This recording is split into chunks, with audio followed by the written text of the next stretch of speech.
Hey, what's up guys? It's that time of the year yet again, and we have some beautiful new Samsung flagships to check out. As you'd expect, they're packing the latest features, as well as a hefty price tag. Are the innovations worth your hard-earned cash? I'm Will for GSM Arena, and this is our Samsung Galaxy S10 and S10 Plus review.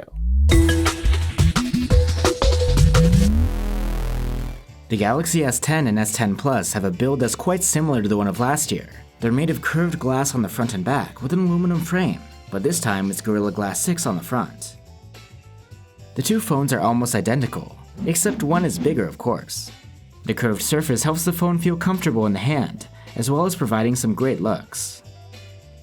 Look closely at the front and you'll see the major difference between the two models. The S10 Plus has a dual selfie cam, while the regular S10 has a single one. They peek through a hole punch style cutout, which is new this year. We have the Prism White and Prism Green colors here, and I found the finishes to be quite striking. They reflect different colors on top of their primary ones, and the iridescent sheen is bound to turn some heads. Another nice touch here is the camera bump. It extends as a horizontal bar, which looks clean and adds some symmetry to the design. It's not all about the looks though. The phones feel quite sturdy, and as Samsung's flagships, they come with full IP68 rated water and dust protection.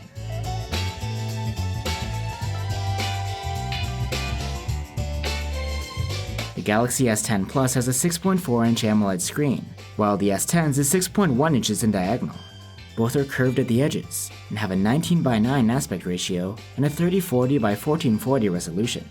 Samsung calls the panels dynamic AMOLEDs, since they support HDR10+.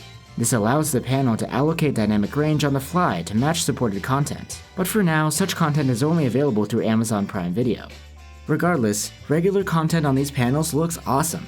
The S10 is a bit more pixel dense at 550 ppi versus the 526 of the S10 Plus. Both look incredibly sharp and vibrant, and of course give you those deep blacks typical of an AMOLED screen. Brightness is great. We measured almost 400 nits of max brightness on both models, and up to almost 800 nits in auto mode in bright conditions, a substantial jump from last year. It's no surprise that both the Galaxy S10 and S10 Plus are top-class performers when it comes to legibility in the sun. Color options have been overhauled this year. The menu now gives you two settings. The default Vivid one is a lot punchier and not too color accurate, but it gives you sliders for adjusting the color temperatures and RGB values. The natural mode is tuned to the sRGB color space.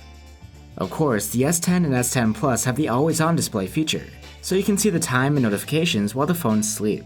There is no LED for notifications though. For audio, you get a stereo speaker setup, with the earpiece doubling as a second speaker. Both phones posted excellent scores in our audio tests for loudness and clarity, and are a joy to listen to.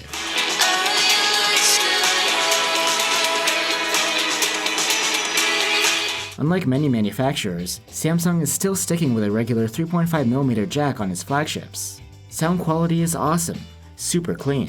The S10 Plus has a bit more volume, but both are impressive. Storage is expandable through microSD, but there's already plenty on board. There's 128 gigs on the standard models, and the Performance Edition can have up to a terabyte of storage. This year, Samsung has gone from a rear-mounted fingerprint scanner to an ultrasonic under-display one. It's always on and works decently well to wake up the phone, although I wish it was a little faster or more reliable. There is Face Unlock too, which works well, but since it only uses the front cam, it comes with the usual caveats about security. Samsung has also updated its UI this year. Instead of the old Samsung experience, now it's one UI over Android 9 Pie. It looks and feels a bit different from the old style. Now the icons are much larger and more vibrant. The settings menu now has colored icons, and everything has a bit of a rounded and bubbly look. The app drawer and notification shade are both easily accessible by swiping up or down on the home screen. Pretty convenient, especially if you're using the phone one-handed. Edge panels are back. You access them by swiping from the right edge of the screen, and they're fully customizable. If you go to the left, you'll find Bixby home panels that provide you with things like news, options, and a calendar.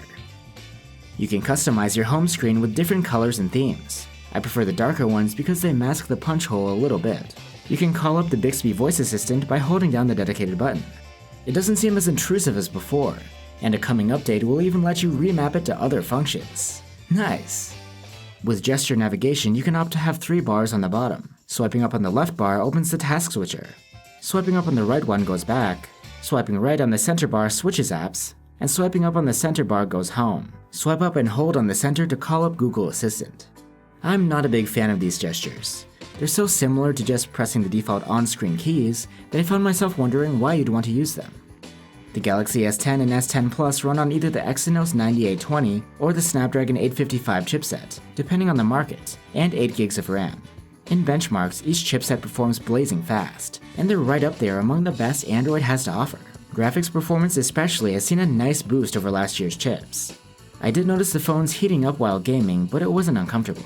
When comparing the two chips, the Exynos is a bit better with single-core CPU performance, while the Snapdragon's Adreno 640 has the edge in graphics tests. Both the Galaxy S10 and the S10 Plus have larger batteries than last year's models, but battery life is about the same. With its 3400 mAh battery, the S10 earned an endurance rating of 79 hours in our proprietary tests, while the 4100 mAh S10 Plus earned a rating of 93 hours. Pretty good.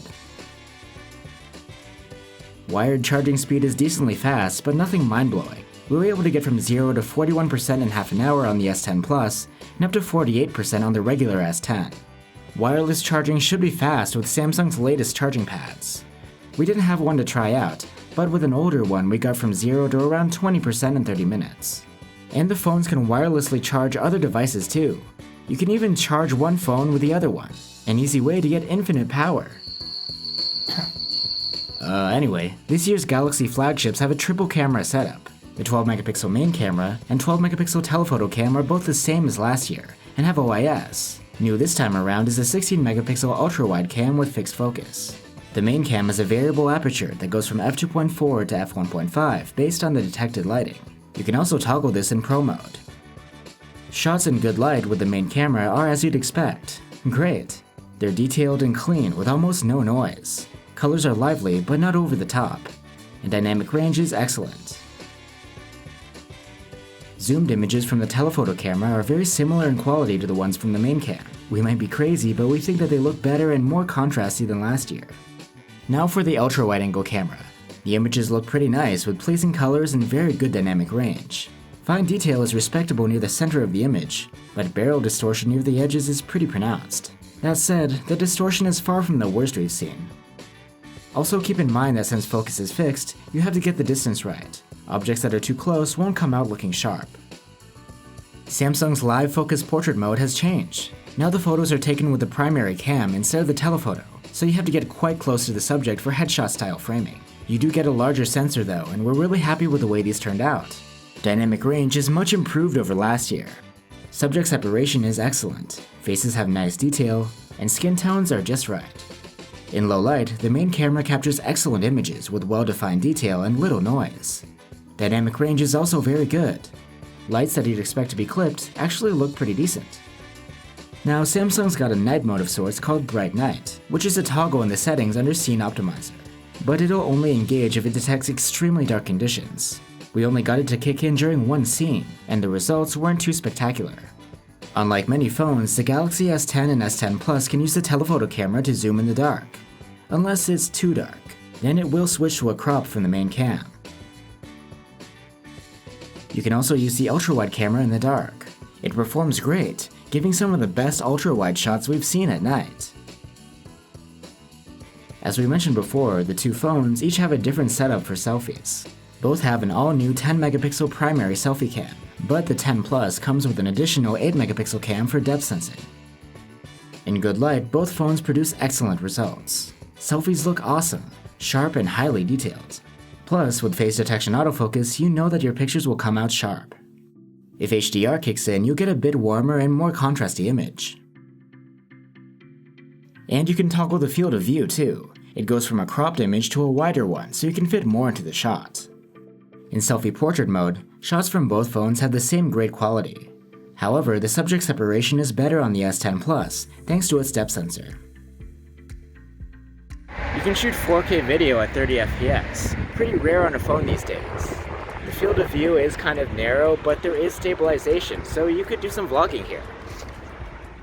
4K videos from the primary rear camera can be shot in 30 or 60 FPS, and with HDR10 Plus support.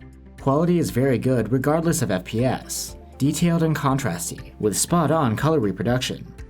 Zoomed videos with the telephoto cam look nearly as good at 30 FPS, but going to 60 FPS brings a noticeable downgrade in quality.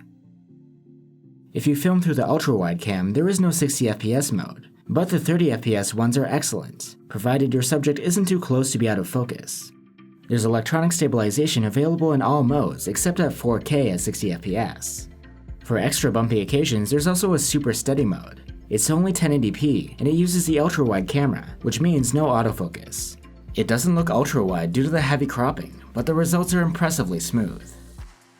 Like last year, you can record super slow-mo video at 960 FPS, but now Samsung has doubled the time window to 0.4 seconds. This results in 14.8 seconds of super slow-mo footage. You can have the slow-mo start when the phone detects motion, or start it manually.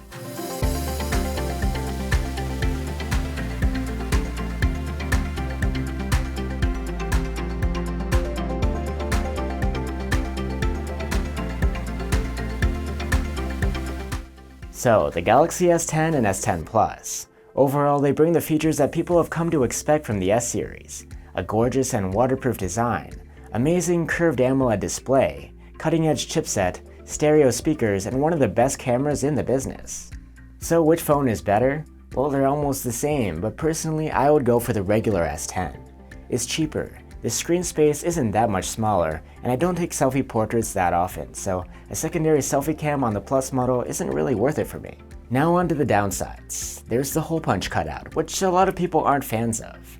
And that under-display fingerprint reader, it works, but what we had before was faster and more reliable. Samsung does say that they'll try to improve it through a software update though. And finally, there's the battery. It's not bad, but Samsung sits behind the competition in both battery life and charging speed. But regardless, you can't deny that the S10 and the S10 Plus are both killer flagship phones. They're not cheap, but if you have an older model and are looking to upgrade to the triple camera and the new chipset, or you're just looking for a top-of-the-line phone in 2019, these definitely earn our recommendation. Thanks for watching, guys. If you'd like to check out the full test findings for the Galaxy S10 or the S10 Plus, or compare them to each other or some other phones, you can stop by gsmarena.com. We'll leave a link down in the description below. See ya!